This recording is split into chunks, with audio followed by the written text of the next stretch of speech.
पूर्णिमा की रात में बैठे ये सोच रहे थे, आखिर हमको सृष्टि में क्यों भेजा गया है, मैं क्यों आया। अभी अपने जिले का आसपास के लोगों में सबसे पढ़ा हूं, लिखा हूं, अच्छी नौकरियां लगी, पिताजी करने नहीं दिए।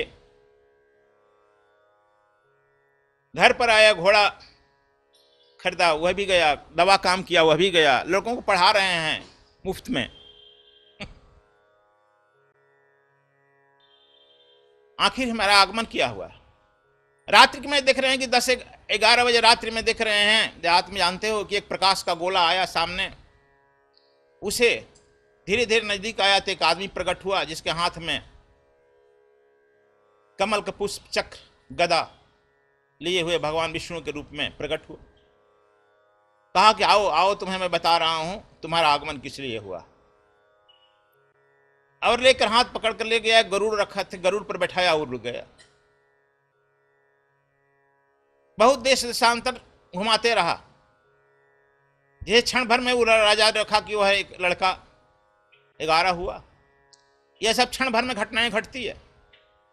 तुम लोग भी साधना में ले जाते हैं तो क्षण भर में देखता है क्या क्या हो रहा।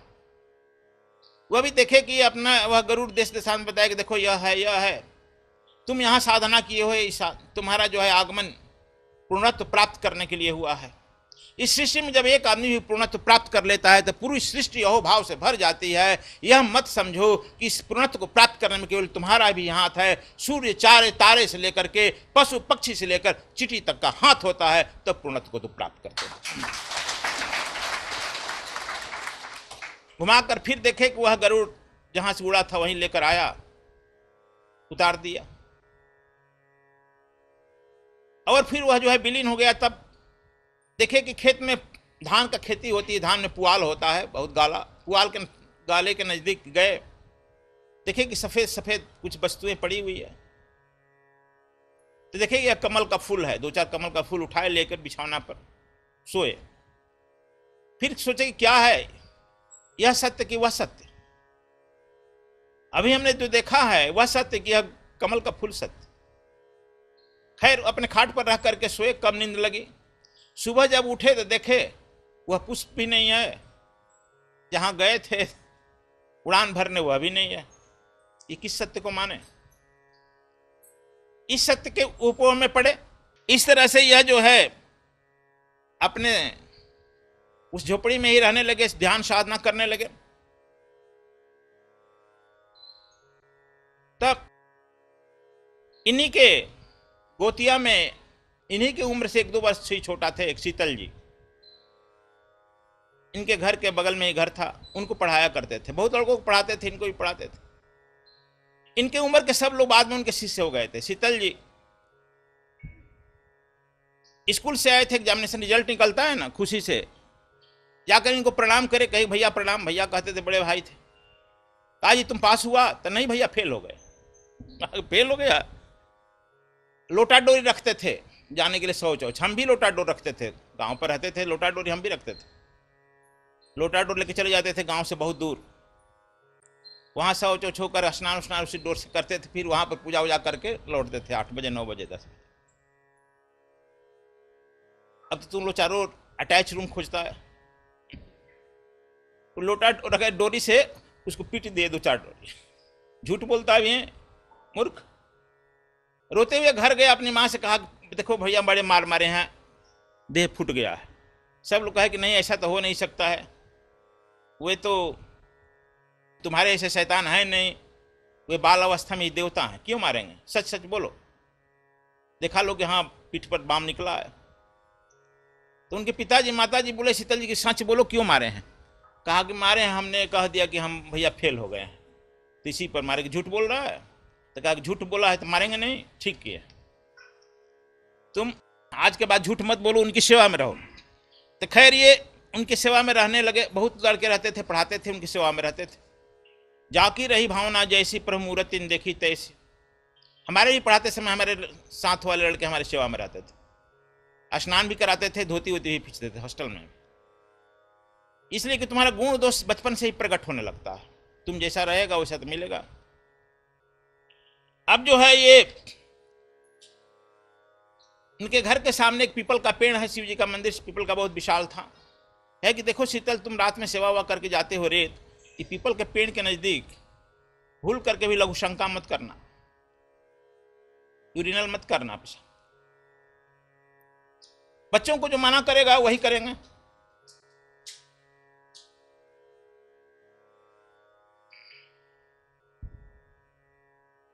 वे जाकर एक दिन कर ही दिए, कर दिए। फिर अपना जो होना था हुआ।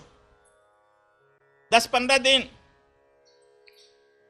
आए नहीं, महीना दिन बीता। महीना दिन के बाद शीतल जी की माँ एक दिन आई के रोने लगी, अरे बच्चा तू हमारा बेटा ही है, तू शीतल के बारे में नहीं पूछ रहा है, तो क्या हुआ है काकी? क्या हुआ है? अरे उसको हाथ में पैकड़ लगा है, पैर में पैकड़ लगा है, उसको भूत ने पकड़ा है। भूत क्या कहलाता है? अरे ही पीपला का पेड़ वहां पर रहता है, वो पकड़ लिया है। तो कहा तब? कहा कि तुम नहीं जानते हो, बड़े आदमी घर की बात है, बड़े दूर दूर से ओझा आते हैं, रोज ओझाई करते हैं, सैकड़ों खर्चा हुआ, हजारों खर्चा हो गया, छिप छिपा कर हो रही है बच्चा। लेकिन सब प्रकट भी हो रहा है, छिपा भी रहे हैं, प्रेत छोड़ भी नहीं रहा। कहा कि तब? तो हम क्या करें काकी? अगर तू क्या कर, जानती नहीं हो, आज जो है, कल जो है अरियाव के पाणी जी आए थे, अरियाव गांव, उनको पालकी पर लाया गया था बच्चा। उसमें पालकी थी, ने पालकी पर लाए थे, 400 रुपया खर्च हुआ है बच्चा। नहीं तब? तो पाणी जी जब जो है बच्चा बड़े पहलवान है, झाड़ने लगे, उनका पैकड़ खोला तो शीतल जानते हो ना, पटक करके उनके छाती पर बैठ गया, बड़ी मार मारा पाणी जी को बेटा, उन्हीं की ओझाई हो गई, बड़ी मार मारा है। फिर 10-12 आदमी मिलकर के शीतल को पकड़ा है।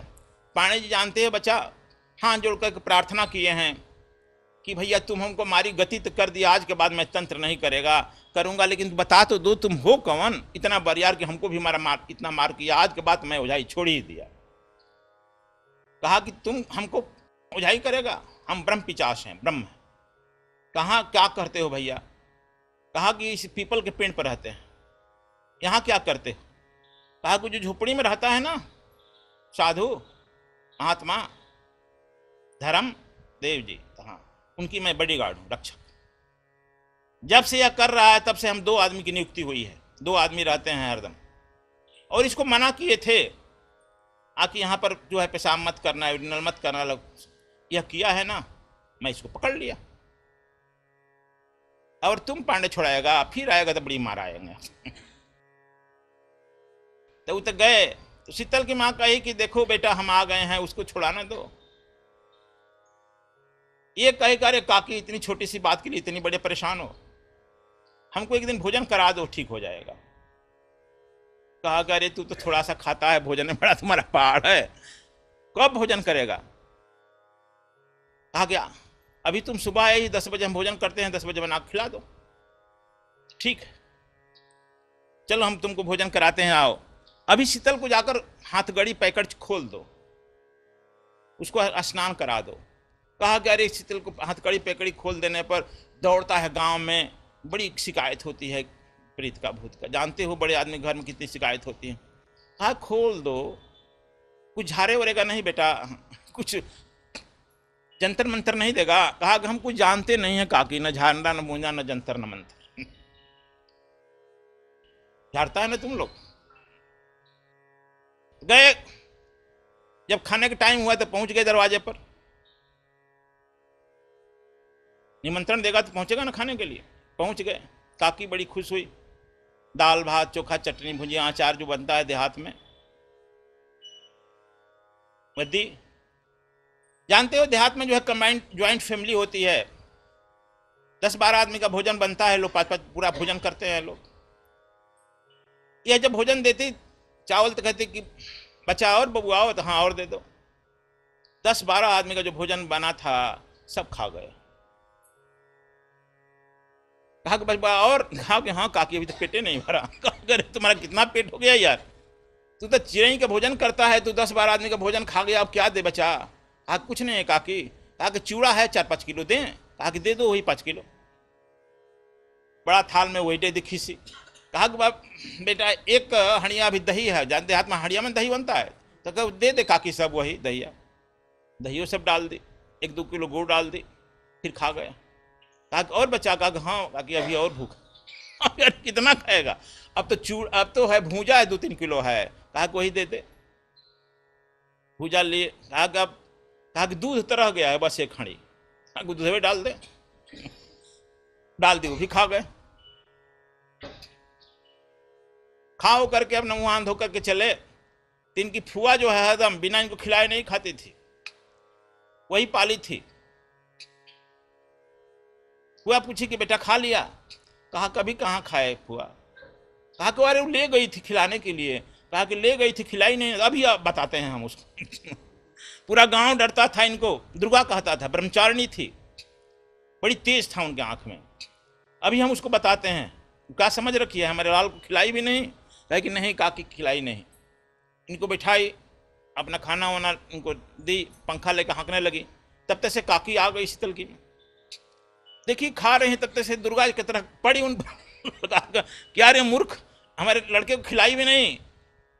कही कि अरे काकी यह, कही कि फुआ यह सत्य कि वह सत्य। कहा कि क्या सत्य, कहाँ खिलाई। कहा कि देखो ना इतना हम खिला दिए, अब कोई नहीं हमारे घर में खाने कुछ नहीं है, फिर बन रहा है। काकी मार, यह जो है इनकी फुआ मारने पड़ी, बोलेगी झूठ, हमारा लड़का इतना खाता है ना। कहा कि ये कहे अरे फुआ ना उसके बाद झूठ ना तुम्हारा बाद झूठ, तुम भी सत्य वो भी सत्य। कहा कि कैसे सत्य दोनों होगा, तू खाया है। कहा कि हम नहीं खाए हैं। तो ये करे इतना खिलाए हैं। कहा कि वो भी ठीक करे, वो भी खिलाई है। क्या खाया। कहा कि देखो देहात में पहले जो है शौचालय नहीं बनता था, कोली छोड़ जाते थे, थोड़ा थोड़ा जमीन घेर करके, जहां की औरतें जाती थी, उसको लोग कोली कहते थे परे जमाने में। कहीं कि जा करके काकी अपना कोली खोलो और देखो, जो शीतल को पकड़ा था ना वो खा रहा है।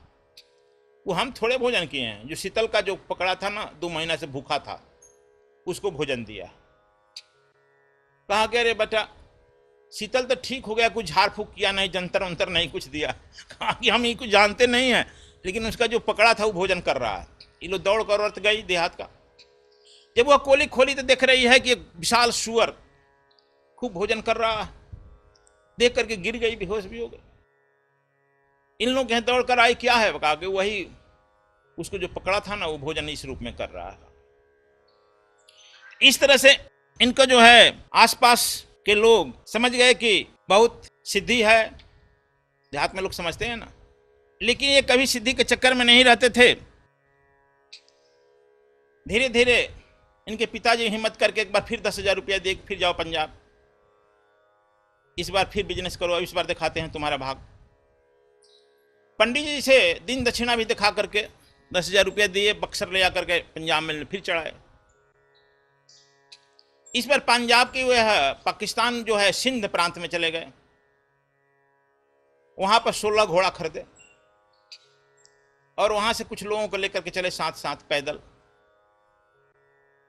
16 में रास्ता में फिर आते हैं 4 घोड़े मर गए। घर आने पर भी 2-3 बीमार हो गए। और इस बार भी घोड़े को जो बेचाई किए उसी तरह से, जो उधार लिया दिया नहीं, जैसे ठीक दाम बता दे कितना में खरीद रेट है तो और कुछ लगा है क्या, दिया। इस बार भी 5,000 मिला पिताजी को, शुद्ध फायदा, उन्होंने लौटा दिया। अच्छा चलो तू 5,000 हमको दिया, तुम चिंता मत करो, अब तुम चुप भजन करो। समझ गए। देखो जिसको जिस रास्ते पर जाना है उस रास्ते पर ही परमात्मा उसे मदद करता है।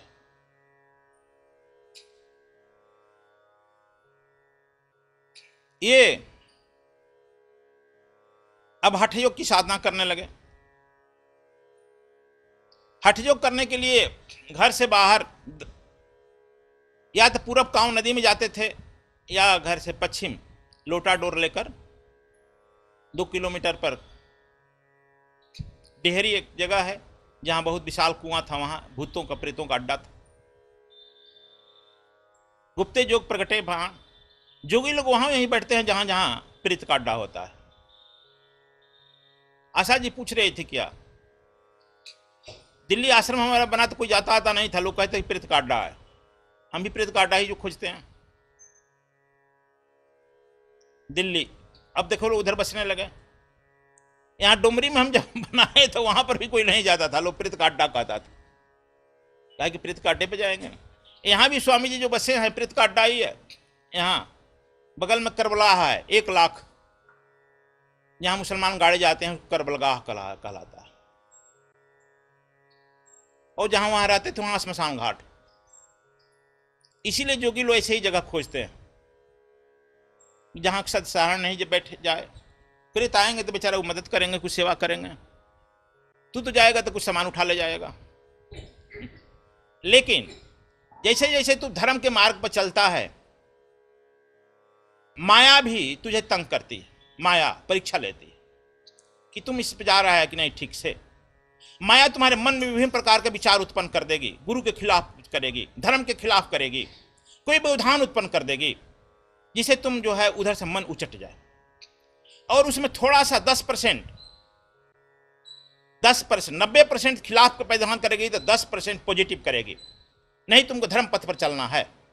यदि 10% धर्म उसको पकड़ लेगा तो उसमें सबल और सशक्ति देगी और तुम पार निकल जाएगा। लेकिन 90% को यदि पकड़ लेगा माया तो अपने में आबद्ध करके लपेट लेती है। अक्सर 90% माया जो है खिलाफ करती है। यही से बहुत सारे भक्त जन्म जन्म बिछड़ जाते हैं। बहुत सारे भक्त जो है, मैं जानता हूं हमारे साथ भी बहुत भक्त, मैं जानता हूं कि यह जो है बहुत नजदीक है, उपलब्ध हो सकता है। नजदीक जा करके वैसे ही लौट जाता है जैसे तुम गंगा के नजदीक जा करके लौट जाता है। कोई न कोई उसका मन व्यवधान, मन ही उसका श्रेष्ठ हो जाता है। सब कहता है मन का कहा न कीजिए, मन है पक्का दूत, ले डूबी है दरिया में जहां से प्राण जइए छुट। यह मन रूपी प्रेत तुम्हारे साथ जो लगा है इतना गहरा लगा है कि तुमको बार बार गुरु से गोविंद से संबंध तोड़ देता है और माया से संबंध जोड़ देता है, जिसका परिणाम है कि तुम अधोगति में बार बार गिरते चला जाता है। यह हर व्यक्ति के साथ होता है। क्योंकि माया जो है अपना यदि यह चक्र छोड़ दे तो उसकी सृष्टि कैसे चलेगी। तुम लोग जानते हो कि यहां तक विशुद्ध चक्र तक प्रकृति आदि शक्ति है, इसके नीचे ही सारे देवी देवता हैं। इसलिए यहां से यहां तक ऊपर जाने के पहले माया फिर पीछे कर देती है। देवी देवता रिद्धि सिद्धि सब यही है। आज तुमको देवी देवता रिद्धि सिद्धि के ही चक्कर में पड़ते हो और यहां तक वह माया यहां से फिर पीछे धक्का दे देती है। कम से कम गुरु और गोविंद पर नाना प्रकार का तुम्हें दोष तो दिखाई देगी। और तुम्हारा उसका दूसरा आदमी तर्क समर्थन भी देगा, जहां से तुम छूट जाते हो। तो यह माया करती है। इसीलिए कबीर साहब कहे हैं, गुरु से लगन कठिन मेरे भाई, लगन लगे भी न काज न सरी। यदि इस दुनिया में सृष्टि में सबसे कठिन है काम तो वह गुरु से लगन है।